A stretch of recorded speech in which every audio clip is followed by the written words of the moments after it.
ரொம்ப நாளைக்கு முன்னாடி இந்த ரிமோட்டை நம்ம பல்லாவர சந்தையில் வாங்கியிருப்போம். இந்த ஏர்டெல் பாக்ஸ் ரிமோட்டை வச்சு மொபைல கண்ட்ரோல் பண்ண முடியும்னு சொன்னா உங்களால நம்ப முடியுமா? இப்போ இந்த ரிமோட்ல இன்பில்ட்டா ப்ளூடூத் இருக்கு. இந்த 2 பட்டன் இருக்கு இல்லையா, இந்த 2 பட்டன்லயும் ஒரு 3 செகண்ட் நம்ம ஹோல்ட் பண்ணோம் அப்படின்னா எல்இடி பிளிங்க் ஆகும், நீங்க பார்க்க முடியும். எல்இடி பிளிங்க் ஆனோடனே இப்போ ரெடி டு பேர்னு அர்த்தம். அப்போ நம்ம பேர் நியூ டிவைஸ் கொடுத்துட்டு கொஞ்சம் வெயிட் பண்ணோம் அப்படின்னா ஏர்டெல்னு சொல்லிட்டு காமிக்கும்.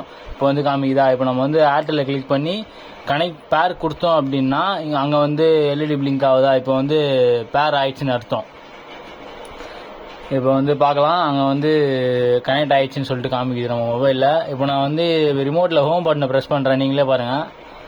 ஹோம் பேஜ் வந்துருச்சா? இப்போ மொபைலு அதே மாதிரி நம்ம மொபைலில் ஆஃப் பண்ணலாம், ஆன் பண்ணலாம், ஏன் ஈவன் அன்லாக்கே கூட பண்ணலாம். நான் பண்ணி காமிக்கிறேன் பாருங்கள். மேலே அந்த ரைட்டில் பாக்ஸ்னு சொல்லிட்டு ஒரு இது இருக்கும், அதை கிளிக் பண்ண உடனே நம்மளுக்கு ஆஃப் ஆகுது, ஆன் ஆகுது. இப்போ நான் பின் போடுறேன்.